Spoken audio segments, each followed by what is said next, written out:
2, I hope you'll be laughing after this chapter as much as you're laughing before it. Oh, yeah. The participles. Yeah. Cow participle, of course there's 8 other ones to follow soon. So what do we know about participles? In English, participles, and it's supposed to be participles with a ES, not WS, are formed by adding ing to a verb as in walking, eating, or sleeping. Virtually, that's going to be the same in our case of Hebrew participles, as we will translate them with the ing in English. Although Hebrew participles do not have ing endings, as you probably have guessed already. What do they have? Call part.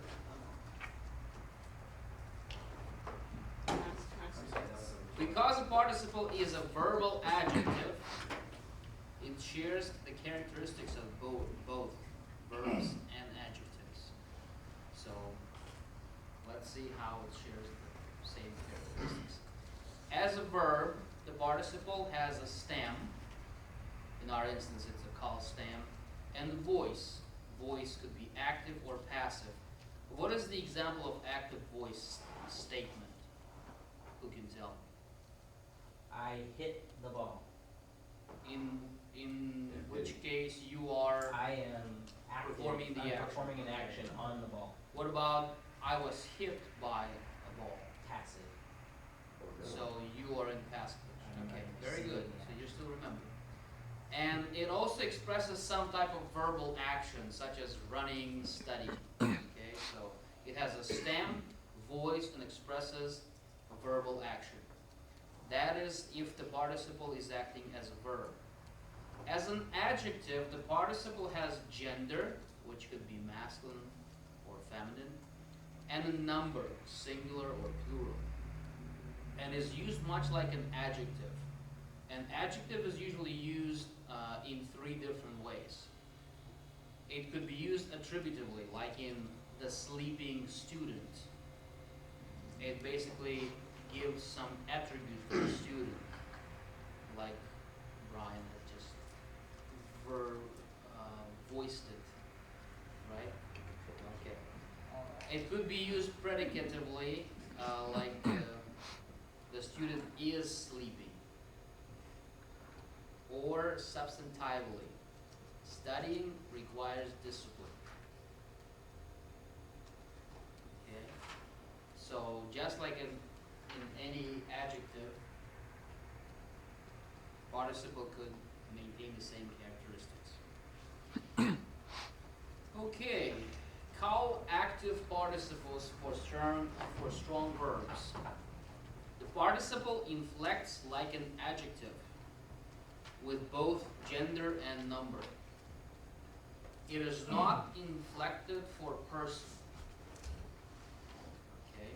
There's no first, second, or third person in participle.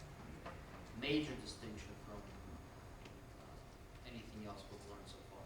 The inflection of the participle should look familiar. Let's see how is it inflected.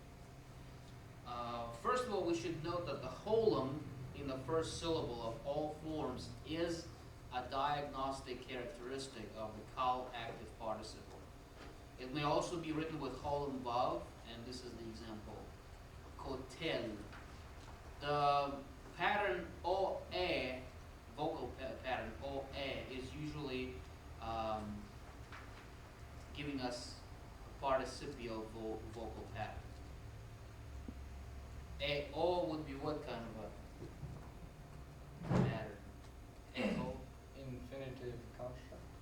Infinitive absolute. Yeah, close enough. Okay, so cal-active participles, what we should note about them, the holum will not reduce or undergo propertonic reduction with the addition of the inflectional endings. So the holum will always stay in it. This will also point you out to the right identification of the verbal form or participial form in this instance. The Holland-Sere vowel pattern is distinctive of the masculine singular cal-active participle. Holland-Sere.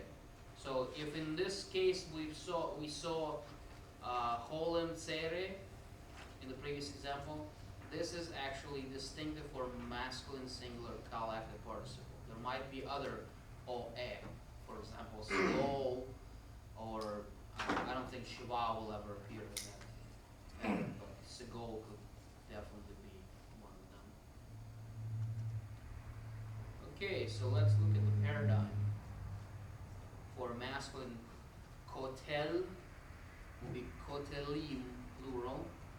Feminine, kotelet will be kotelot, plural. And another form of feminine, kotelot, kotelah.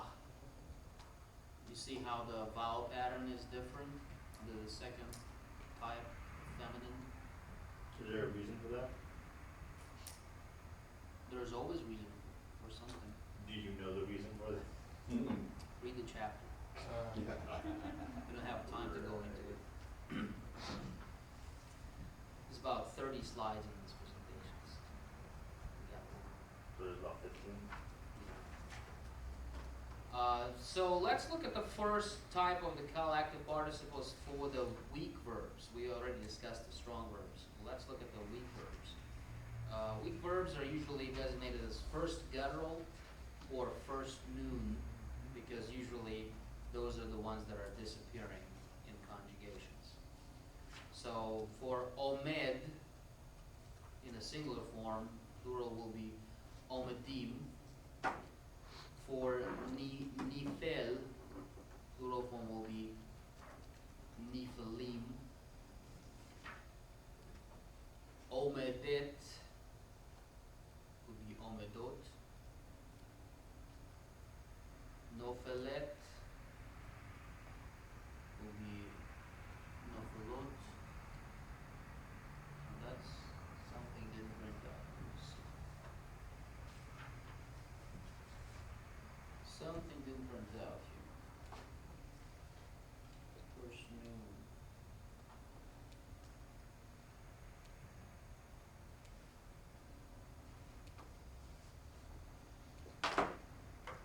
I think it's okay.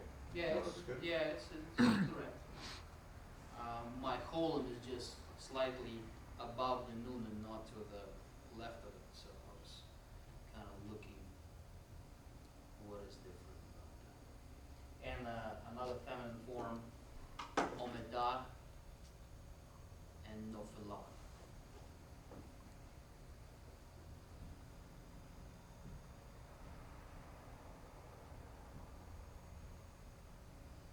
Another type of weak verb is first yod, or geminate verbs. How would they change?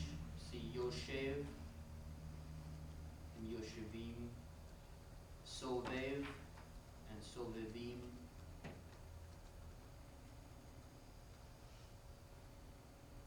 So in the first instance, we'll see that yod does not disappear, it just lengthens. And there's a holum above the yod in this type of participle. Yoshevet, you see the vowel pattern changes from tsere to what? Segol. Same appears in the geminate verb. I mean geminate participle. And another feminine distinction is yosheva.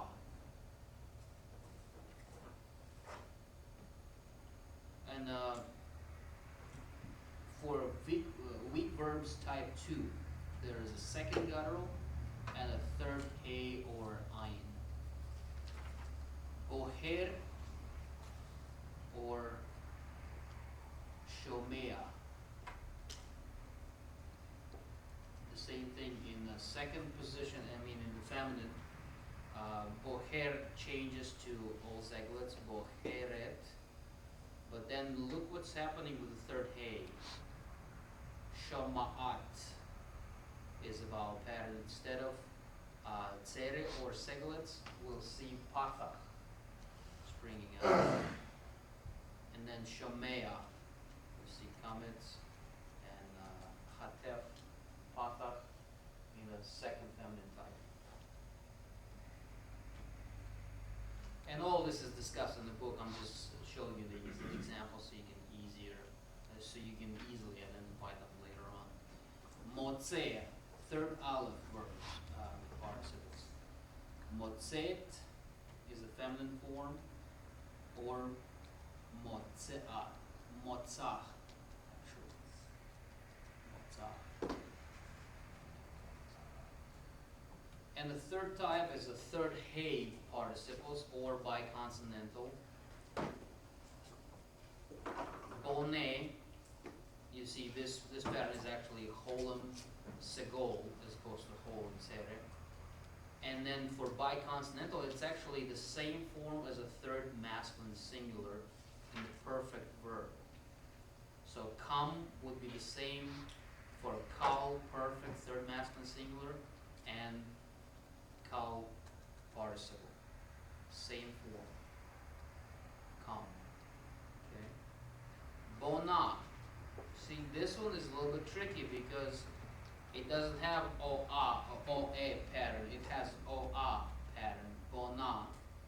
Nevertheless, it's still a participle. And then kama, for biconsonantal, has no zegolets or A sounds in it. Nevertheless, it is a participle with two commonses. So these probably would be a little difficult to identify without appropriate context.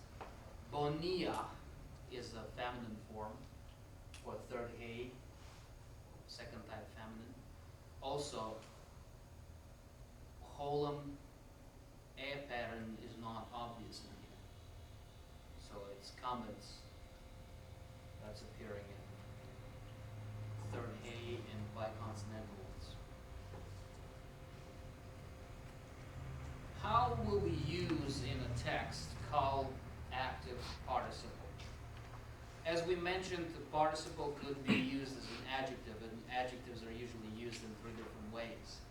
Either attributive, predicative, or a substantive.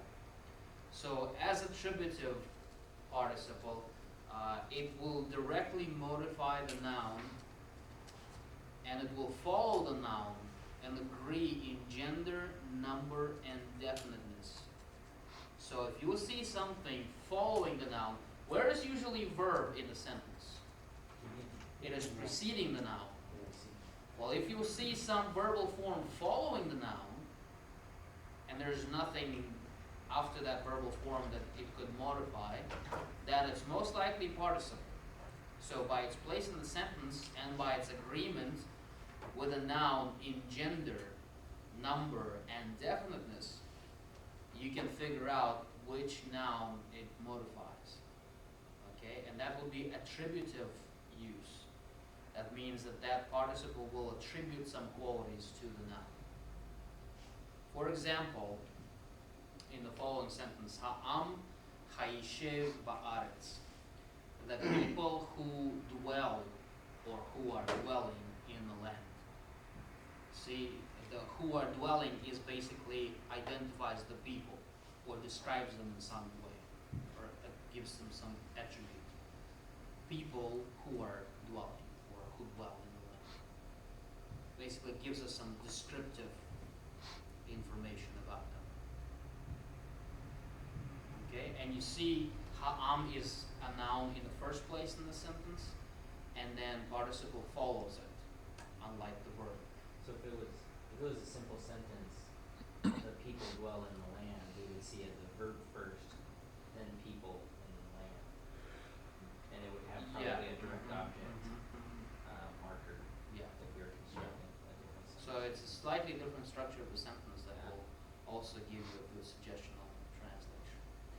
Second use for participle is a predicative use, where participle asserts something about the noun.